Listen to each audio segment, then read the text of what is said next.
The holographic display flickered in the command center of the Defiant Dawn, casting blue light across Bella's face as she studied the incoming transmission. Her jaw tightened as the Galaxy Council's ultimatum scrolled across the screen. Humanity had 72 hours to surrender all military assets and submit to protective custody or face extinction. "They actually did it," she whispered, her fingers trembling slightly as they hovered over the console. "They declared war on Earth." Faraz stood behind her, his arms crossed, dark eyes reflecting the cold fury that had been building since the Council's fleet had destroyed the Mars colony without warning. 3 million souls gone in an instant. The Council claimed it was a proportional response to humanity's refusal to cease deep space exploration. They called humans a dangerous variable that threatened galactic stability. "They think we're primitives," Faraz said, his voice low and controlled. "They think because we've only been in space for 2 centuries, we'll roll over like the Thalrexians did. Like the Valorians did." Bella turned to face him, and he saw something in her expression that made his blood run cold. Not fear, but determination, wrapped in barely contained rage. She had lost her sister on Mars. She had watched the feeds as the orbital bombardment turned red soil to glass. "Then they don't know us at all," she replied. The Council had made their first mistake when they assumed humanity would behave like every other species they'd encountered. For 10,000 years, the Galaxy Council had maintained order through overwhelming force and political manipulation. Species that showed promise were either absorbed or eliminated. It was a system that had worked flawlessly until now. Humanity's second nature was adaptation. What the Council saw as stubbornness was actually humanity's greatest strength, the absolute refusal to accept defeat. While other species had evolved in stable environments, humans had clawed their way up from a world that had tried to kill them at every turn. Ice ages, predators, diseases, natural disasters. Earth had been humanity's forge, and it had created something the galaxy had never seen before. Within hours of the Council's ultimatum, every human military installation across 3 star systems went dark. The Council's intelligence networks reported with satisfaction that humanity was in chaos, their command structure collapsing. Their fleet moved to surround Earth, confident in their inevitable victory. They didn't realize they were walking into a trap. Bella and Faraz stood on the bridge of the Defiant Dawn, now joined by 200 other ships that had appeared seemingly from nowhere.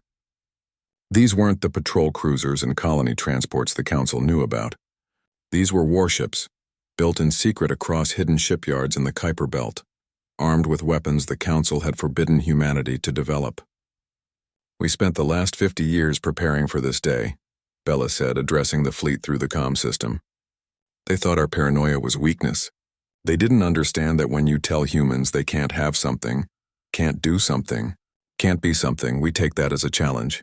The Council fleet was massive, over 3,000 ships, representing a dozen species who'd bent the knee to galactic order. They surrounded Earth like a noose ready to squeeze. Then Faraz gave the order humanity had been waiting decades to give. "All ships weapons free. Show them what happens when you threaten our home." What happened next would be studied in military academies for generations. The human fleet didn't engage in the traditional exchange of long-range fire that characterized galactic warfare. Instead, they did something the Council had never anticipated. They charged. At relativistic speeds, the human ships tore through the Council's formation like bullets through paper. Point defense systems designed to intercept conventional missiles were useless against ships moving at significant fractions of light speed. Kinetic barriers meant to deflect energy weapons shattered under the impact of solid matter moving with planet-cracking force. But it wasn't just the speed. It was the tactics. Humanity had studied every Council conflict for 2 centuries, learning from their patterns, their protocols, their predictable strategies. While the Council fought wars like chess matches, calculated, methodical, civilized, humans fought like wolves, using pack tactics and coordinated strikes that seemed to border on chaos, but were actually precisely orchestrated violence. Bella piloted the Defiant Dawn with an intuition that couldn't be taught, weaving through enemy fire with maneuvers that should have torn the ship apart. Beside her, Faraz coordinated the fleet with ruthless efficiency, exploiting every weakness, every hesitation, every moment of Council confusion. The battle lasted 4 hours. When it ended, the Council fleet was in full retreat, leaving behind debris fields where proud warships had once been. As the last enemy vessel jumped to faster than light, Bella allowed herself a moment to breathe. Earth hung in the viewport, blue and beautiful and alive. Mars would be rebuilt. The Council would think twice before threatening humanity again. Faros placed a hand on her shoulder. They wanted to know what makes humans dangerous, he said quietly. Now they know. We don't just fight to win. We fight to survive. And we've been doing that since before we could even see the stars. Bella nodded, her eyes still fixed on Earth. The Galaxy Council had moved against humanity expecting submission or quick defeat.